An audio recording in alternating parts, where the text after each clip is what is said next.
this year the cost of tax collection is $1.6 million. We'd like, the garbage fee is $1.6 million. We'd like everyone to participate in the recycling. We'd like everyone to participate in trash reduction. And so it actually turns out at the end of the year that the cost of the program is $1.4 million. And so what you would do is the tax or the garbage fee the next year would be $1.4 million. And so in effect, you are giving people a break on the garbage fee based on their participation in the recycling and solid waste reduction, which everyone's for, but it's not on an individual basis. It would be easier to administer for the city, because everyone throughout the city's garbage fee would be lower. Well, sure. I mean, we discussed, to an extent, we discussed this, I can't remember if it was last work session or the work session before.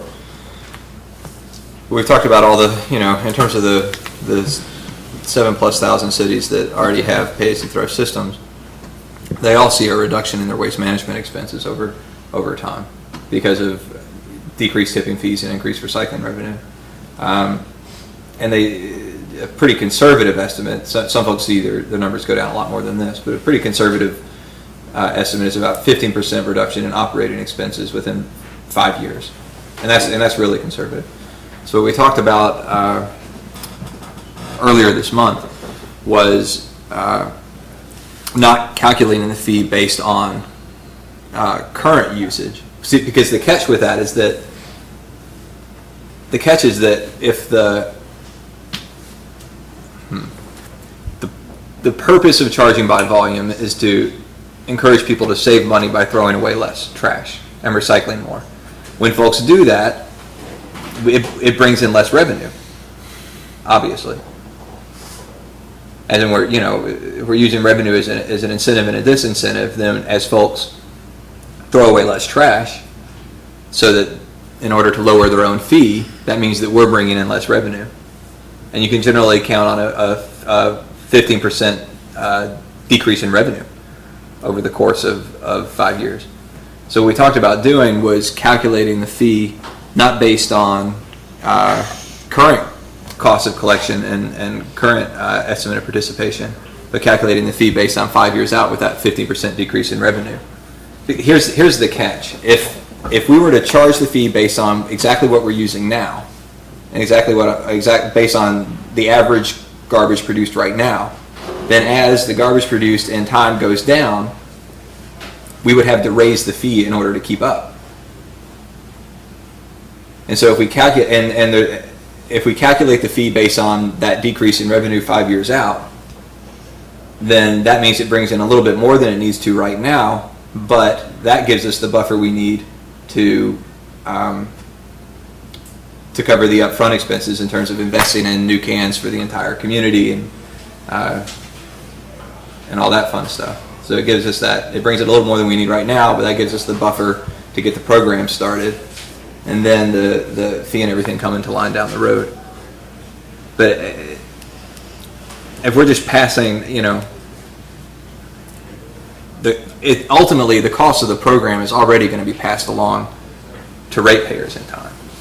I mean, if we were to not issue tax credits or tax breaks and raise the fee right now so that it brings in an extra $1 million a year, nobody's gonna, that $1 million a year, there's no way to adjust the fee in a way that sends that $1 million a year back to the community. I mean, without, it either functions as a tax increase, or people can argue about whether or not you call things taxes or fees, but it either functions as an increased burden on the community, or we offset it with tax breaks and tax credits. But adjusting, that difference doesn't get made up by adjusting the fee over time. And it sounds like, is that what you're suggesting? Is that it? What I was suggesting is that basically what you do is you take the cost of the garbage disposal, yeah, and you divide it over the number of people that are participating in it. Everybody pays the same amount. Then, because of your efforts to educate people about the need to participate in the recycling and the need to reduce their solid waste, then the next year, and then the actual cost of the garbage disposal in that year will be, instead of $2 million, will be $1.7 million. So what you do for the next year is So, you charge people the reducing amount so that their garbage fee will hopefully decrease as more and more people participate in the recycling and solid waste reduction. so in terms of the options we offer people at the garbage forum, that actually was one of the options. Is in charge of flat fee that covers the cost of collection. And, and lower taxes accordingly. But it sounds like you're suggesting we just charge a flat fee and not lower taxes accordingly. And that's, I guess that's an option on the table, but the purpose of this, what we're trying to do right here, and I feel like we've made this pretty clear, you're suggesting that we not actually charge by volume. You're suggesting we not charge a variable rate by volume, and that's on the table. It is. What we're trying to do here, though, and we've discussed this in multiple work sessions, is establish parameters for charging by volume so we can see exactly what that option is and how that works before we decide whether or not to do that or to do what you're suggesting or to go back to the way things are, to keep things the same, or to go back to the way things were, keep things the same, etc. But no, we haven't considered establishing a system of charging by volume that doesn't charge by volume. That defeats the whole purpose. The point that I'm making is that there are going to be difficulties inherent, No doubt. in issuing tax credits to people that don't own property. Sure. And making sure that people that are participating in our garbage disposal system are in fact paying for their participation. And I'm not suggesting that you do it the way I mentioned. It's just another way to skin the cat, where you are reducing, you're encouraging people to recycle and to reduce the amount of solid waste that they produce, because each year, as they do that, the following year, the money that they've saved will, because they have reduced their solid waste, will be recognized Sure, in the amount of fee the next year. That's fair. I mean, that's fair enough. But and that the has only thing nothing to it do with doesn't what do, we're discussing. The only thing This is your personal opinion on policy, and we're trying to discuss the parameters of charging, of establishing a system that charges. We're trying to discuss the parameters of setting of how it would work to charge according to how much you throw away.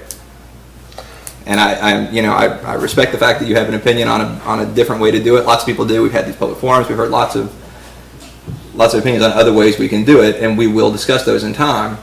But what we're trying to do right now is to figure out. I realize there's going to be difficulties with issuing tax credits and tax breaks and all that, and there's a lot that needs to be worked out and discussed and all that. But that's what we're trying to do here, is work that stuff out and see what that stuff looks like, and we'll discuss whether or not we actually should do that down the road. We're not making any final decisions. Nothing's being set in stone here, but we need to figure out what those problems are and work our way through them right now.